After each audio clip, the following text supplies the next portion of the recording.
Joliba Morning News. Mamadou Gassama, le jeune Malien qui avait sauvé un enfant suspendu dans un immeuble à Paris, vit en difficulté actuellement. La communauté musulmane du monde et celle du Mali a fêté aussi la fête d'Achoura qui marque le début du nouvel an dans la religion musulmane. Quelle est la symbolique de cette fête? Élément de réponse dans un instant.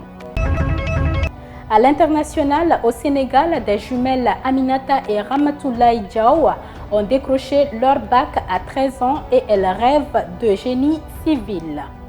Fidèles téléspectateurs, bonjour et bienvenue au rendez-vous de l'information. Comme évoqué dans les titres, la communauté musulmane du monde et celle du Mali a fêté aussi la fête d'Achoura qui marque le début du nouvel an dans la religion musulmane. Quelle est la symbolique de cette fête? Écoutons l'islamologue Alassane Ba au micro de El Hadj Malik Guiteya. Achoura vient de Ashara. Ashara, ça veut dire 10. Il s'agit du 10e jour du premier mois du calendrier musulman.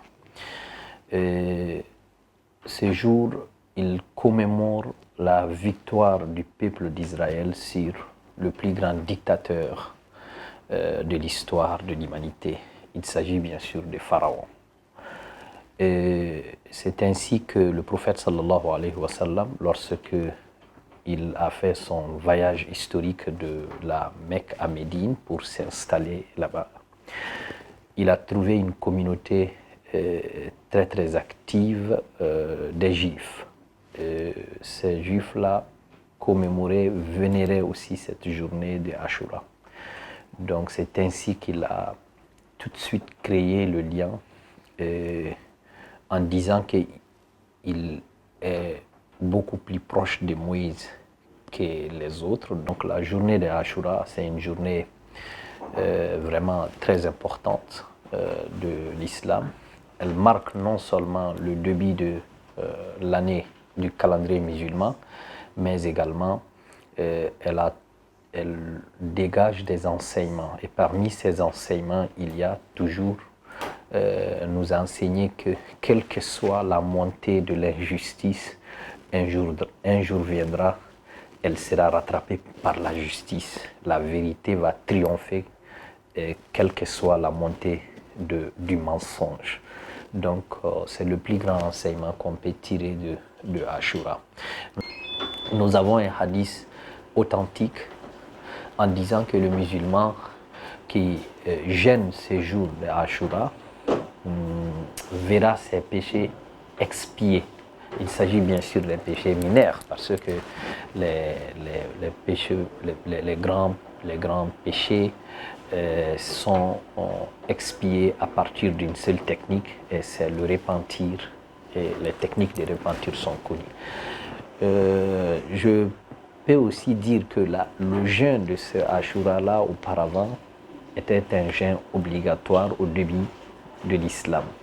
Mais cela a été abrogé par la prescription du Ramadan. Donc c'est une journée fortement spirituelle. Les musulmans doivent saisir cette occasion pour vraiment se donner plus la main et vraiment relever les défis de l'islam et faire taire les égos pour pouvoir relever les défis et porter haut le drapeau de l'islam, le drapeau de la ilaha illallah Muhammadun Rasulullah. La communauté musulmane a célébré l'Achoura. À cet effet, certains musulmans se sont rendus chez l'imam Mohamed Moussa Diallo de la mosquée de Torokoroboubou. Objectif, prier pour le retour de la paix. Au Mali, Amadou Diallo, fils de Mohamed Moussa Diallo, il est au micro de notre reporter Adama Sanogo. Aujourd'hui, c'est Ashura. Ashura, c'est le 10e jour du mois de Muharram, le premier mois lunaire. Donc, c'est pendant ce jour de Ashura que le prophète Moïse a été sauvé par Dieu contre les méfaits de Pharaon.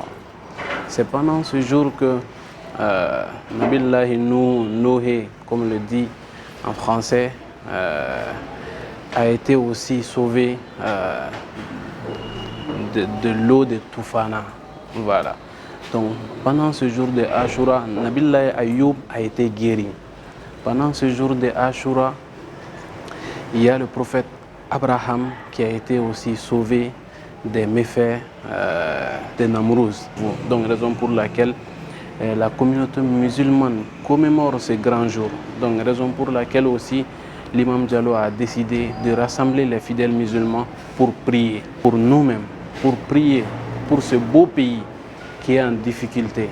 À l'occasion de l'an 1 de la chute d'Ibeka, l'ancien président malien, la coordination des mouvements, associations et sympathisants de l'imam Mahmoud Dicko a fait un communiqué sur le changement de camp. Plus de précisions avec Fanta Diarra. Ce 18 août 2021 signe la première année de la chute du régime d'Ibrahim Boubacar Keïta.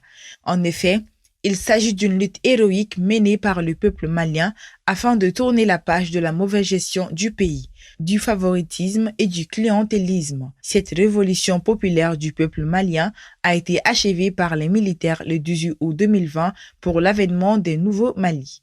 Un an après la prise du pouvoir par les militaires, la CEMAS approuve aucun changement dans la gouvernance du pays. Ce document de la CEMAS dénonce, je cite, « C'est avec amertume que nous disons aux autorités de la transition que le peuple est resté sur sa faim et que le bilan de leur gestion ne comble pas les attentes. Cependant, nous leur demandons d'user des quelques mois qui restent de la transition pour aller vers la rupture tant souhaitée par le peuple malien et faire de la refondation une réalité. » Fin de citation.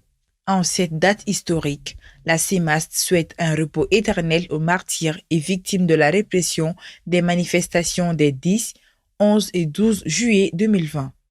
18 août 2020, Ibrahim Boubacar Keïta a été renversé par des militaires suite à des séries de manifestations du M5 RFP. Les lignes ont-elles bougé depuis la chute d'Ibeka? Des invités ont essayé de répondre à ces questions lors d'une édition spéciale sur l'an 1 de la chute de l'ancien régime. Suivons le décryptage avec Eladj Malik Guitey. Que retenir de l'an 1 de la chute d'Ibrahim Boubacar Keïta, ex-président de la République du Mali? Les lignes ont-elles bougé? Des questions qui refont surface un an après la chute de l'ancien régime. Lors d'une édition spéciale sur cet événement tragique de l'histoire de notre pays, certains acteurs politiques se sont prononcés sur ces questions. Ça représente pour nous un espoir de refondation de l'État, un espoir aussi de mettre sur place des institutions véritablement démocratiques et républicaines et laïques, un espoir aussi de réconcilier le peuple avec son État, un espoir aussi de faire union sacrée pour la République. Zoumana Doumbia, membre de l'ex-majorité présidentielle, s'inscrit en faux contre ces propos d'Issa Kaoudim.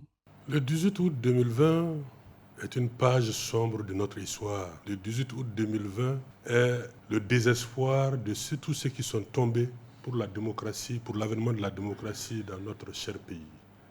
Et je pense que le président Ibeka n'a jamais démissionné et il a été forcé, en tout cas, à démissionner. Alors, coup d'État ou pas, Boubacar Bokoum, analyste politique, donne des éclaircissements. L'article 121 a des insuffisances. Cette insuffisance, non seulement de la désobéissance civile, et dire que le putsch est un crime imprescriptible, sans pour autant dire que la mauvaise gouvernance aussi est un crime imprescriptible. Donc vous avez une dynamique dans laquelle, effectivement, on protège le politique contre la mauvaise gouvernance. Donc, du coup, ce qui s'est passé au 18, nous l'avons mis dans le contexte de la mobilisation générale. Une mobilisation générale qui a abouti à la chute d'un régime. Un an après, les bilans restent mitigés, selon plusieurs observateurs de la vie politique malienne. Ça donne l'espoir aujourd'hui de refonder l'État. Ça donne aujourd'hui l'espoir de créer les conditions d'une bonne gouvernance. Ça donne l'espoir aussi de faire une bonne lecture de la crise sécuritaire. Et ça donne l'espoir aujourd'hui d'éviter de déplacer les problèmes. On dit oui, il y aura espoir. L'espoir est où? Sur le plan sanitaire, il n'y a absolument pas de changement. Sur le plan de l'éducation, c'est encore pire. Et sur le plan économique, aujourd'hui, le Mali est plombé. Le Mali est plombé. Et sur le plan sécuritaire, en fait, il n'y avait aucune vision dans ce qui a été fait, sauf remplacer un homme. Où va alors la transition malienne? Le modèle de gouvernance qui devrait être proposé, qui aurait dû être le deal social, le contrat social, pour être mis en œuvre, n'avait pas été acté. Donc, de ce point de vue, s'il n'y a pas de substance à l'intérieur, forcément, dans le déroulé, on a un souci. Donc, aujourd'hui, ils sont rattrapés par cette triste réalité de n'avoir pas de projet clair. Pas de projet clair. À 6 mois de la fin de la transition, les doutes planent sur le respect des dates indiquées par les autorités.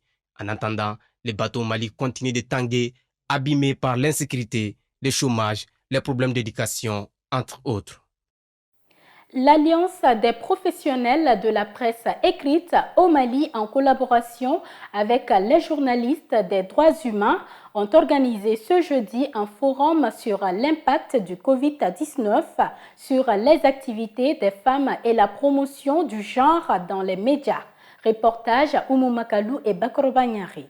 Le forum Quelle réponse à l'impact du Covid-19 sur l'autonomisation des femmes du Mali est un espace pour discuter des sujets importants comme l'autonomisation de la femme, l'impact du Covid-19 sur leur activité et la promotion du genre dans les médias. La participation de la femme dans la vie économique est un élément essentiel de la promotion de son genre dans la société. Aussi, la condition de la femme s'apprécie à travers la participation aux activités économiques. Sa capacité à accéder aux ressources est susceptible de lui permettre d'avoir une certaine autonomie financière. Monsieur Moro Siaka Sissoko, représentant des journalistes des droits humains, salue l'initiative. Aujourd'hui, nous appuyons ce forum à travers l'APPM. Pourquoi? Parce qu'on est conscient du statut de la femme au Mali. Et nous savons également que nous traversons un contexte de Covid-19, contexte pandémique qui a vraiment impacté de façon générale les droits humains, mais plus particulièrement les droits des femmes et des filles. Deux intervenantes plaident pour l'autonomisation de la femme. Celles qui font le commerce, la majeure partie était à l'extérieur. Donc le confinement les a trouvés là-bas. Après avoir fait des achats, ils ont été confinés. Il y a des femmes même qui ont fait à peu près 6 à 1 année là-bas. Il y a des produits qui ont été périmés, sinon ils n'ont pas pu amener leurs produits pour pouvoir les vendre. En ce qui concerne les résultats d'une enquête réalisée par ONU Femmes, au Mali, près de 165 femmes entrepreneurs sur les changements survenus en lien avec cette crise entre mars et avril 2020. Près de 20% de femmes ont dû arrêter leur activité entre mars et avril 2020. L'apparition du Covid-19 dans notre pays en 2020, sa propagation à l'intérieur du pays et les mesures barrières prises par les autorités pour réduire sa propagation ont sérieusement perturbé le mode de vie des populations et le fonctionnement normal des activités de manière générale. Ce 18 août 2021, le bureau de Bamako du Centre de Genève pour la gouvernance du secteur de la sécurité a abrité une activité dénommée Rencontre avec les chercheurs. Pour cette première édition, le thème retenu était extrémisme violent, criminalité et conflits locaux dans le Liptako gourmand. Reportage à Sokona Diakité et Moussa Tembini. La rencontre des chercheurs de ce mercredi 18 août portait sur la présentation d'un rapport de recherche de l'ISS relatif à l'implication des associations de femmes dans les groupes extrémistes violents au Mali et au Niger à partir des cas d'études de la Katiba Massina dans le centre du Mali et de Boko Haram dans l'est du Niger. Alors, le travail de recherche que nous avons effectué, qu'a effectué l'ISS, visait véritablement à mieux comprendre dans quelle mesure les femmes font partie, non pas seulement des victimes, mais aussi des acteurs, ou plutôt des actrices de l'extrémisme violent dans les deux pays. Les constats qui s'en dégagent fournissent des informations importantes pour les autorités locales et nationales afin de pouvoir proposer des portes de sortie à ces femmes-là et afin de pouvoir renforcer la résilience, la résistance des femmes qui pourraient autrement entrer dans ces groupes. Présent parmi les participants, le secrétaire général de la Commission nationale des droits de l'homme du Mali a qualifié les résultats de l'étude de très intéressants, pertinents, sensibles et très audacieux et a salué l'effort des chercheurs. Si on parvient à mettre en œuvre de façon efficace et effective ces différentes politiques publiques, ces différents instruments juridiques, on pourra parvenir à avoir un résultat probant en matière de lutte contre l'intégration des femmes dans les groupes armés. Cette rencontre, qui est la première du genre, ne sera pas la dernière, au dire de la référente genre au Sahel du DECAF. Une session partenaire que nous avons programmée maintenant et nous en étions à notre première édition et cela va être récurrente au sein du bureau du DECAF. Au terme de la rencontre, M. Boubacar Terra, chargé de programme du Centre de Genève pour la gouvernance du secteur de la sécurité DECAF, a adressé ses remerciements aux participants avant d'indiquer l'importance que la rencontre représente pour sa structure et pour leurs différents partenaires. De telles initiatives permettent d'apporter plus de précision sur les questions d'extrémisme violent, dans la mesure où les chercheurs sont sur le terrain et connaissent mieux les réalités, selon lui. 3 ans après son acte héroïque, Mamadou Gassama, le jeune Malien qui avait sauvé un enfant suspendu dans un immeuble à Paris en 2018, vit aujourd'hui en difficulté. Le récit avec Abdoulaye Koniba Konaté.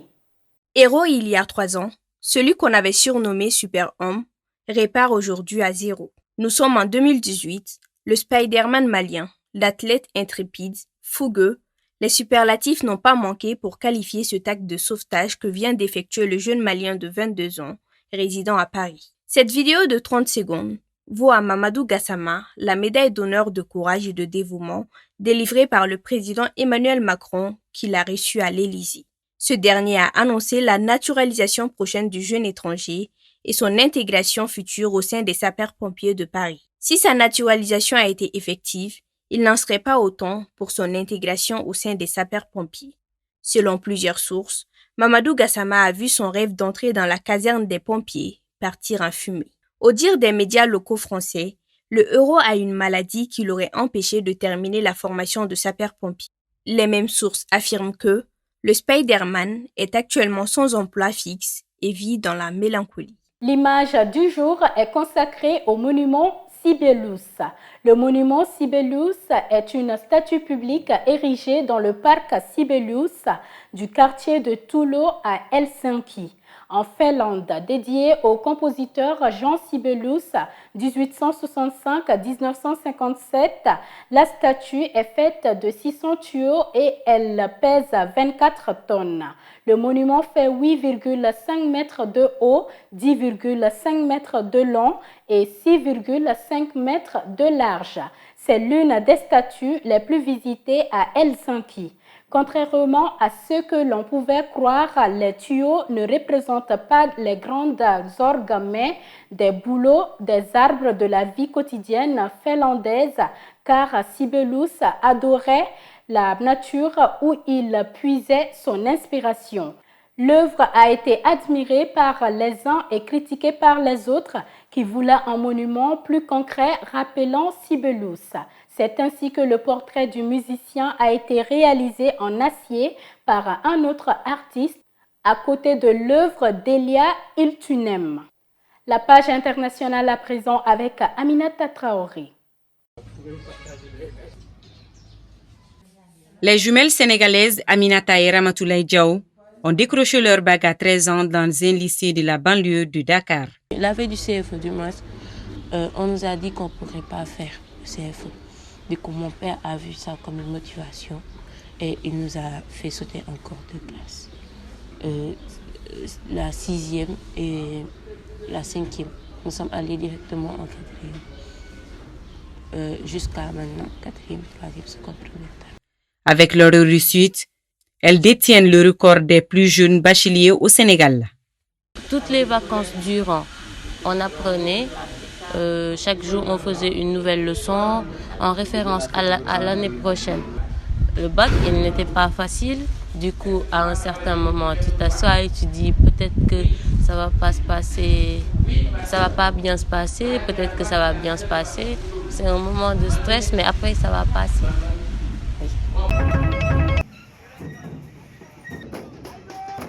Les chiites ont marqué le début de la fête religieuse d'Ashura le 19 août avec des rituels destinés à exprimer leur chagrin pour la mort de l'imam Hussein, le petit-fils du prophète Mahomet.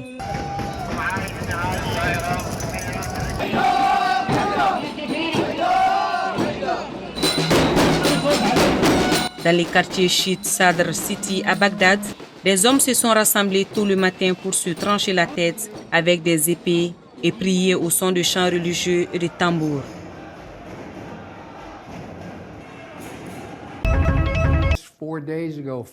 Très critiqué depuis la prise de pouvoir fulgurante des talibans en Afghanistan, Joe Biden affirme qu'il aurait été impossible de retirer les troupes américaines sans une forme de chaos dans le pays. Dans un extrait d'entretien diffusé mercredi par la chaîne ABC, Biden s'est également déclaré prêt à maintenir les forces américaines à Kaboul au-delà du 31 août si tous les ressortissants américains qui sont encore présents dans le pays ne sont pas évacués d'ici là. Écoutez, je ne pense pas que c'était un échec. C'était un choix simple. Laissez-moi revenir en arrière.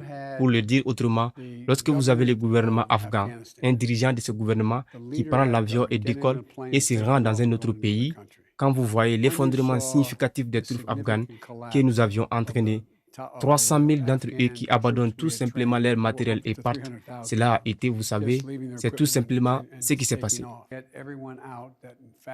Nous allons faire tout ce qui est en notre pouvoir pour évacuer tous les Américains et nos alliés. L'engagement est d'évacuer tout ce que nous pouvons évacuer et tout ce qui devrait être évacué. Et c'est l'objectif. C'est ce que nous faisons maintenant, c'est le chemin que nous suivons et je pense que nous y arriverons.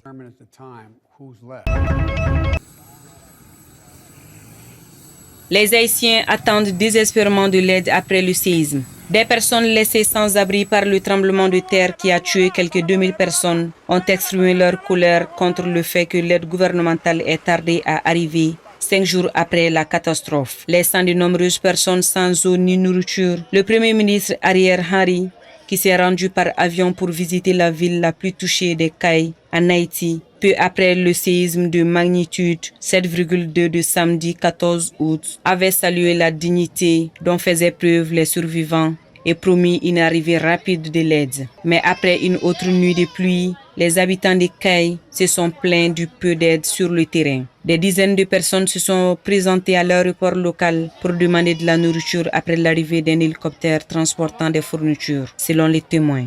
La police est intervenue pour laisser partir un camion transportant de l'aide. Haïti, le pays le plus pauvre des Amériques, se remet encore d'un tremblement de terre d'il y a 11 ans qui a tué plus de 200 000 personnes. La dernière calamité survient un peu plus d'un mois après que l'assassinat du président Jovenel Moïse, le 7 juillet, ait plongé le pays dans la tourmente politique. Jerry Chandler, le chef de l'Agence de protection civile d'Haïti, a déclaré qu'il était conscient qu'il n'avait pas encore atteint de nombreuses communautés, mais a déclaré que les responsables travaillent dur pour fournir un soutien et ont appelé à la patience. Il y a au moins 600 000 personnes nécessitant une aide humanitaire et 135 000 personnes déplacées, a déclaré Chandler, ajoutant que l'objectif était de fournir de l'aide à tous ceux qui en ont besoin. Mesdames et messieurs, c'est la fin de cette édition. Merci à vous de l'avoir suivi. Restez connectés sur Joliba TV News.